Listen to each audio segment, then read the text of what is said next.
And then you said, mahiya naman kayo. Palakpakan ho sila, standing ovation. Oo nga. Pero sino ho nga ho bang pinatutungkalan ninyo dito, Mr. President? They know who they are. They know who they are. Meron naman dyan talagang mga notorious. Matagal nang ganito ang ginagawa. I'm sorry, but they will have to account for their actions and they will have to account for the expenditures that they have made na hindi natin nakikita kung ano yung naging resulta. Sa ngayon ho, ito'y warning, ito'y order to conduct an audit, to hold people accountable. Ang tanong ho siguro ngayon, is President Marcos going to crack the whip, really crack the whip on those responsible? The key thing here is to fix the problem. I always say this, but I'm sure you've heard me say it before.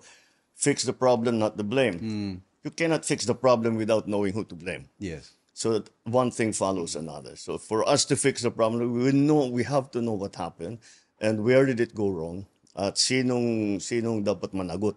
Meron dapat naman managot dahil sa dinadaanan na hirap na dinadanas ng ating mga kababayan. They have to be told who is responsible and somebody has to answer for their suffering. Paano ho kung kaalyado ninyo?